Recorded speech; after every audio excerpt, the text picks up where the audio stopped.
I'm back, bitches. This time I'm not crashing out.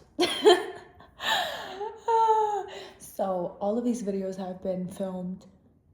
All the former videos have been filmed in moments of brink or moments where I'm like, fuck it, everything's on fire, so I'm just gonna hit play and throw something into the world. Today is not necessarily better because I was up all night. Bursting with thought and energy. And I don't know, part of me wants to unpack this journey that I've been on. And I think it mirrors so many other people's journeys. I think we all follow this similar path in learning who we are if we decide to go on such a journey. Oh gosh. There's so many ways that I could go about this. Again, this is not even planned. I just ramble and I'm like, fuck it. This is the way. Hiccup. So I have this urge to talk about my recent really in-depth immersion in quantum physics. But in a way, it's like, it's the chapter after having the stark realization of how important of a role it plays in our day-to-day life, in every decision that we make. And the other part of it is quantum physics makes me abso-fucking-lutely delusional sometimes. It can be the best way, to a fault or to a major strength. Sometimes both at the same time. So my delusional optimism in doing whatever the fuck my heart desires, whenever, right? And taking on 20 different industries that are seemingly unrelated upfront because my intuition tells me to, and then reverse engineering the connections later. So working in politics, working in marketing, working in business strategy, working in international relations, all on very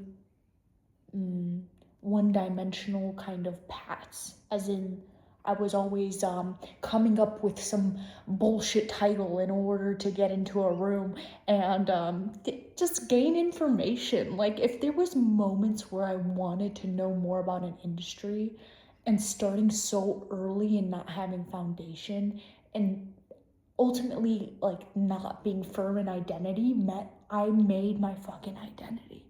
I was like, who do I believe I am right now? And I would just claim it. Not because it's like my LinkedIn fucking subtitle, but rather, who am I acting as in this room? And translating it to that. Not having that be my final title. Because at the end of the day, when you're still crystallizing into who you are and like finding the firm grounding in that, it's okay to just come up with fucking hoopla at this rate, because attaching to what people perceive you as rather than embodying who you need to be in order to gain the perspective that your soul is telling you you need to experience is the opening.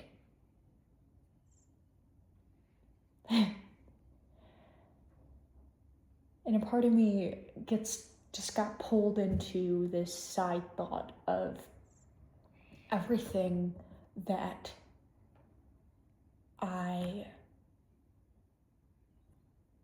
am living or have ever brought into fruition or manifested came to me as a vision earlier. And a part of manifestation is either aligning, sometimes it's explicit action towards an outcome, and other times it's the audacity of just claiming it. Like, in some cases, I would intuitively feel that I wanted to learn more about something. I wanted to learn about how culture dies out in a family line and how it's brought back to life by retirees who are trying to reclaim their heritage, or by one person obsessed with genetics. And I would just let it go. And then it comes back to me later. The difference is I detach from it and I experience the world and I experience perspectives without explicitly thinking about it. It's in my subconscious. But then eventually I get to a point where I am explicitly working on ancestry and heritage. And then I'm like, hold on, I didn't even do anything to get here, but I just knew I was supposed to, and I let it go. And sometimes that's the way.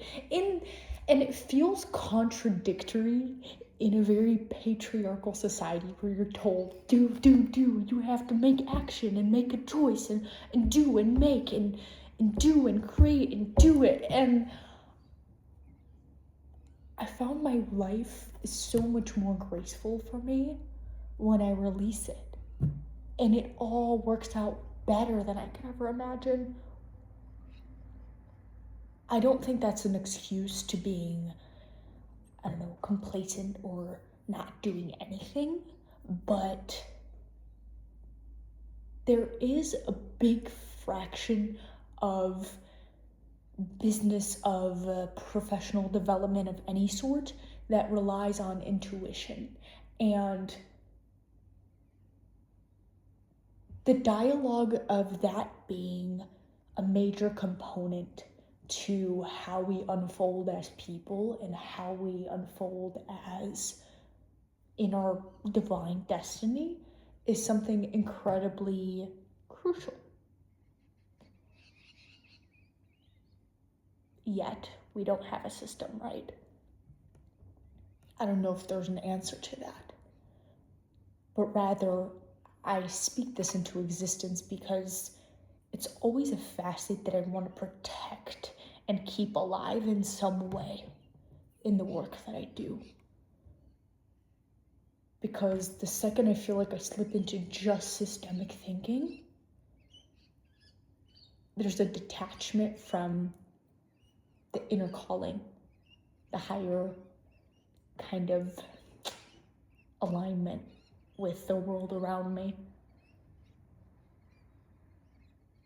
And the tricky part is sometimes that intuition tells me, I gotta get rid of something. I gotta cut it out. Even though it looks good, it's not a good fit for who I am. And that's hard. Because when you have big contracts on the table or big stakeholders you've always wanted to work with and you've always envisioned, and then they come to the table, but it's not the kind of deal that you want, turning them away. But the more gracefully and undeniably I turn them away, the faster I get option number 2, which is always 2 to 3 times fucking better. Like when I turned down an internship role with the NBA, a few months later, I landed this big opportunity that I couldn't ever have even imagined I could work in sports in that way, as somebody with 0 experience, other than having the audacity. I will never forget that. Because the energy of that moment is fucking nuts. And I think I see this the most with the children of very influential people. And oftentimes, fractured home, but the way they are able to lean into that energy, like they learn the power of that so innately, especially when the people around them are treating them differently because of the status of their family. Or say they're in office or daddy's a CEO somewhere. It's a different kind of cunty energy. but it's not necessarily only nepotism. It's a confident discernment, and it can be learned and retaught.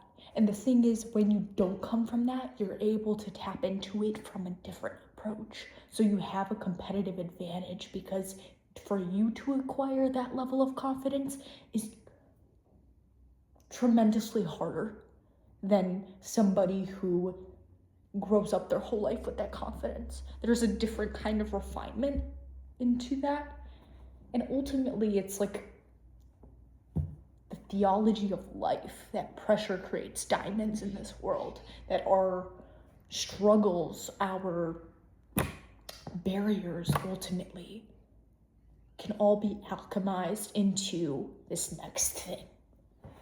Fuck. So, here's what I'm building. See, cut that shit out, Veronica. That's not how you bring it into reality. You just have to be that shit. You just have to do you, and that shit will come together. It will come together. But the more and more I stress about putting it into something digestible for people to understand what I'm doing, is the second I lose myself. And I strongly believe I'll be there. I'll be there. I'll let it the fuck go.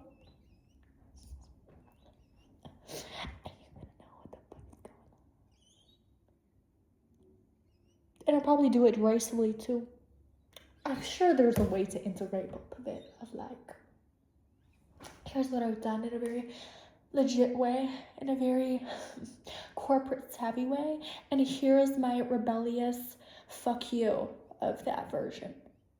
And here's this whole concoction I've created from both.